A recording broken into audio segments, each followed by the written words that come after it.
নমস্কার বন্ধুরা, স্বাগত জানাই আমার এইচডি টেকনিক্যাল এডুকেশন চ্যানেলে। যদি আমার চ্যানেলে নতুন হয়ে থাকো তাহলে সাবস্ক্রাইব বাটনে ক্লিক করে পাশের অ্যারোতে ক্লিক করে অল সিলেক্ট করে রাখুন, যাতে আমাদের নোটিফিকেশন সবার আগে আপনার কাছে পৌঁছে যায়। নমস্কার বন্ধুরা, চলে এসেছি এক্সেলের আরেকটি ইন্টারেস্টিং ক্লাস নিয়ে এবং আজকের ক্লাসটি খুবই ইন্টারেস্টিং হতে চলেছে। তার আগে আমি বলে দিই, তোমাদের ভালোবাসাতে আজকে আমার চ্যানেল কিন্তু অনেকটাই গ্রোথ করে গেছে। তো অসংখ্য ধন্যবাদ তোমাদেরকে যারা আমাকে সাবস্ক্রাইব করেছো এবং সাপোর্ট করেছো। তো তোমাদের জন্য আরো ভালো ভালো ক্লাস নিয়ে আমি এইভাবেই তোমাদের সামনে আসতে চাই। তো তার জন্য অবশ্যই তোমরা প্রত্যেকেই সাপোর্ট করো। ওকে, তো চলো আর বেশি কথা না বলে আজকের ক্লাসটি শুরু করি। আজকের ক্লাসে দেখো, তোমাদেরকে কিছু নাম দেওয়া হয়েছে এবং কিছু সেলস ইউনিট দেওয়া হয়েছে এবং এই সেলস ইউনিটগুলোকে আমি টোটাল করব। তাহলে তোমরা তো বলবে টোটাল করা তো খুবই ইজি, তাই না? কিন্তু হ্যাঁ, টোটাল করা খুবই ইজি, কিন্তু এই টোটালটা একটু অন্যরকম। দেখো, প্রত্যেকটা নাম্বারের পাশে কিন্তু একটা করে কমা চিহ্ন দেওয়া আছে এবং এটাকে যদি আমি নর্মালি সাম করতে চাই, সাপোজ ইকুয়াল ইকুয়াল দিয়ে সাম দিয়ে যদি আমি ফার্স্ট ব্র্যাকেট দিয়ে জাস্ট এই সেলটাকে সিলেক্ট করেই আমি কিন্তু ব্র্যাকেট শেষ করে এন্টার মারলাম। দেখো, এই মুহূর্তে কিন্তু জিরো দেখাচ্ছে। আমার কি এই নাম্বারগুলো যোগ করলে জিরো আসে? নিশ্চয়ই নয়। তার মানে কি এটা ভুল দেখাচ্ছে। তাহলে এটা আমি কিভাবে করব? এবং এটা খেয়াল করলে দেখতে পাবে এটা কিন্তু প্রত্যেকটাই টেক্সট আকারে আছে, মানে কোনো সংখ্যা আকারে নেই। তো এখানে আমাকে কিন্তু এই নাম্বারগুলোকে টেক্সট থেকে ভ্যালুতে কনভার্ট করতে হবে এবং সঙ্গে এই যে কমাগুলো আছে এই কমাগুলোকে কিন্তু হাইড করে আমাকে এখানে টোটাল করতে হবে।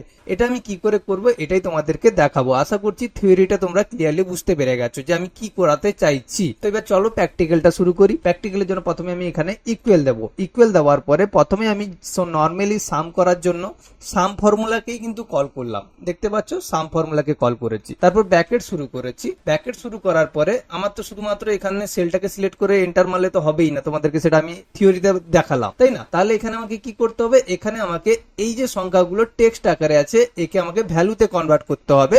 তার জন্য আমি ভ্যালু ফর্মুলাকে কল করলাম। দেখো, ভ্যালু ফর্মুলাকে তো কল করে নিলাম। এবার ভ্যালুর পরেও আর একটা বাধা কি না, এই কমা। এই কমাগুলোকে বাধাগুলোকে অতিক্রম করব কিভাবে? তার জন্য আমি করব টেক্সট স্প্লিট, মানে এই যে কমাগুলোকে স্প্লিট করতে হবে। আর যেহেতু কমাগুলো টেক্সট আকারে আছে তাহলে আমাকে কি ফর্মুলা ব্যবহার করতে হবে? Text split. এসপি, দেখো চলে এসছে SPLIT। এবং এইটা মনে রাখবে, এটা কিন্তু নর্মালি 2007 বা 2016 সফটওয়্যারে কিন্তু সাপোর্ট করে না, মানে টেক্সট স্প্লিট এই ফর্মুলাটি লো ভার্সনগুলোতে কিন্তু সাপোর্ট করে না। তার জন্য তোমাদেরকে অবশ্যই মাইক্রোসফট এক্সেলকে একটু আপডেট করে নিতে হবে এবং তোমরা জানো তো এখন আপডেটের যুগ, তোমাদেরকে প্রত্যেকেই স্মার্ট হতে হবে এবং আপডেট হতে হবে। টেক্সট স্প্লিটটা আমি লিখে দিয়েছি। তারপর ব্র্যাকেট শুরু করব।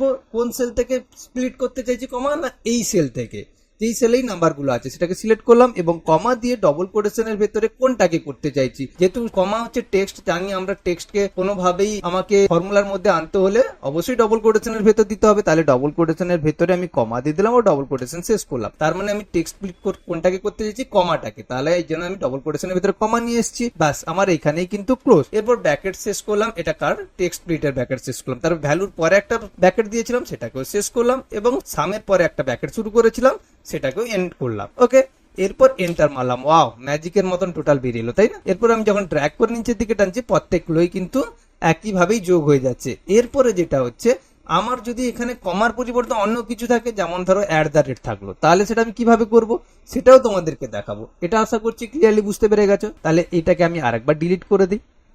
ডিলিট করে দেওয়ার পরে এই কমাগুলোর পরিবর্তে আমি @ আনতে চাইছি। তার জন্য আমাকে আবার সবগুলোকে কি করতে হবে? ক্লিক করে ব্যাক স্পেস দিয়ে @ আনতে হবে, তাই না? না, এত কঠিন কাজ আমরা খুব সহজেও এটাও করতে পারবো। তার জন্য আমরা রিপ্লেস করিয়ে দিব, মানে কমার সঙ্গে @ কে রিপ্লেস করিয়ে দিব।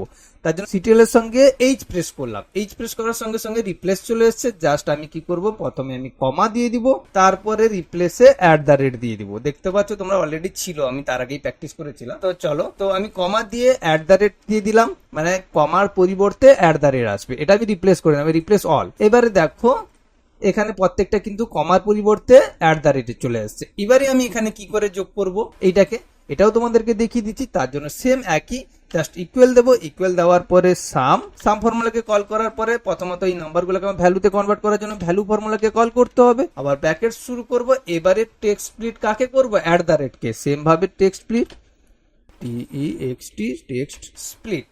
ওকে, ব্র্যাকেট শুরু করলাম এবং এই সেল থেকে যেহেতু স্প্লিট করবো এটাকে সিলেক্ট করে কমা দিয়ে ডবল কোটেশনের ভেতরে কমা দিয়েছিলাম, এখানে @ দেবো। দিলে কি হয়? আমার টেক্সট স্প্লিট, মানে স্প্লিট কাকে করবে?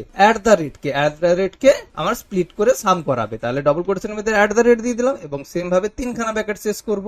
কারণ তিনটে শুরু করেছিলাম, সামের পরে একটা, ভ্যালুর পরে একটা, টেক্সট স্প্লিটের পরে একটা। তো এগুলোকে আমি শেষ করে দিচ্ছি 1 2 3 এবং এন্টার মারলাম। দেখো সেই একই অ্যান্সার এসছে। তার মানে কি, এখানে আমার কমা থাকুক, @ থাকুক, যাই থাকুক, আমরা কিন্তু সেম ভাবে একই রকম ভাবেই কিন্তু যোগ করতে পারবো। আশা করছি আজকের ক্লাসটি ইন্টারেস্টিং লেগেছে তোমাদেরকে। এইটুকুই থাক, এবং আজকের ছোট ক্লাস হলেও অনেক শেখার আছে, এগুলো অনেক কাজে লাগবে। তো আশা করছি আজকের ক্লাসটি খুবই ভালো লেগেছে। যদি ভালো লেগে থাকে অবশ্যই চ্যানেলটিকে সাবস্ক্রাইব করুন, এবং যারা সাবস্ক্রাইব করেছেন তো অসংখ্য ধন্যবাদ। সঙ্গে থাকুন, এই ধরনের আরো ইন্টারেস্টিং ভিডিও নিয়ে আমি আবার নেক্সট ক্লাসে আসবো। অসংখ্য ধন্যবাদ, বাই।